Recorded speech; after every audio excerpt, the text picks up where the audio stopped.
کہا کرتا ہوں کہ جمعے جیسے عید الفطر اور عید الاضحیٰ جیسے لاکھوں اربوں خربوں عیدیں مصطفیٰ کی ولادت کے دن پر قربان بھی ہو جائیں تب بھی مصطفیٰ کی ولادت کے دن کی عظمت کی جھلک نہ پا سکتے۔ سبحان اللہ۔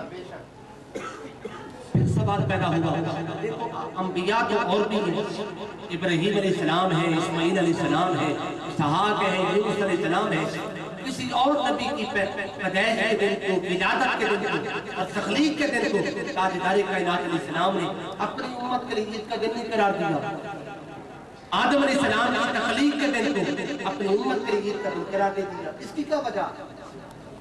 سوال سمجھ آ گیا نا آپ کو کہ انبیاء کیا اور بھی ہے، کسی اور نبی پیغمبر رسول کی تخلیق کے دن کو، ولادت کے دن کو اپنی امت کے لیے عید کا دن حضور نے قرار نہیں دیا ہے۔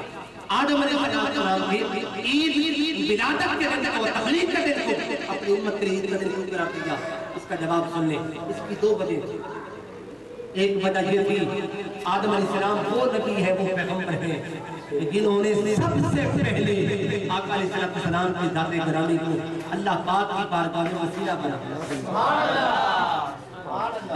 اللہ پاک نے اس زمین کو آباد کرنا، اس زمین کو آباد کرنے کے منصوبے کے تحت آدم علیہ السلام کو زمین پر اتار دیا گیا۔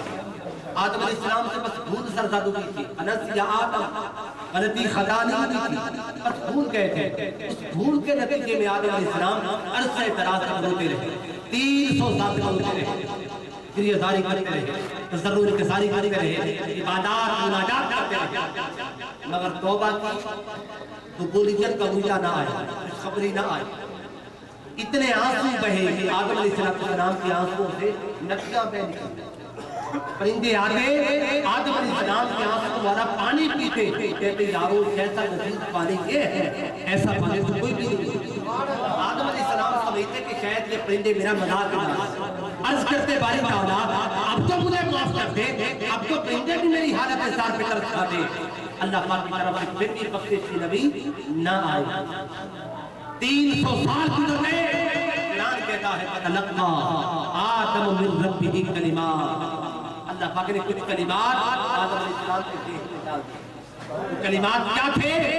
کلمات یہ تھے آدم بھول گئے جب تم پیدا ہوئے تھے، تخلیق تمہاری ہوئی تھی، اور جب تم نے آنکھ کھولی تھی یاد تو کرو عرش اللہ پر میرے نام کے ساتھ کس کے نام کو دیکھا تھا؟ بس آدم علیہ السلام کو یاد آ گیا، یاد کروانا تھا، یاد آ گیا۔ ہاتھ اٹھا لیجئے، عرض کیا باری تعالیٰ تجھے اس نبی آخر زمان جب واسطہ دیتا ہوں کس کی خاطر انبیاء کو نبیوں اور رسالتوں سے سرفراز کیا ہے۔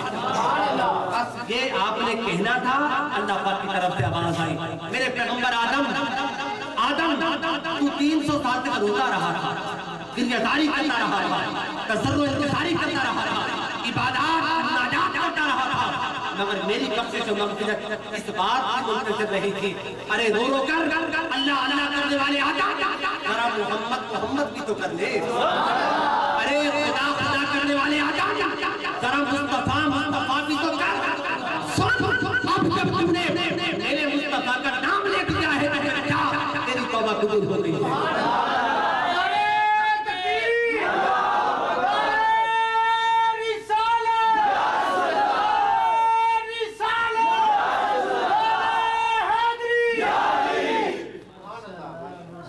السلام کی ولادت سے بھی پہلے بخشش کا منار مصطفیٰ کی ہی ذات، ولادت مصطفیٰ سے بھی پہلے بخشش کا اور نجات کا دار و مدار مصطفیٰ کی ذات ہے۔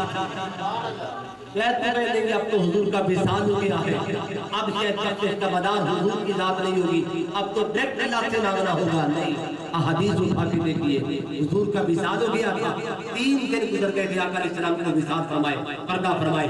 ایک عرابی کے حامی آیا، آقا علیہ السلام کے مزار مقدس پر ساروں قطار ہونے لگا، یا رسول اللہ آپ کا تو وصال ہو گیا ہے، اب میرا بنا میری بخشش کیسے ہوگی، نجات کیسے ہوگی؟ ساروں قطار مایوس ہو کے وہاں سے جانے لگا۔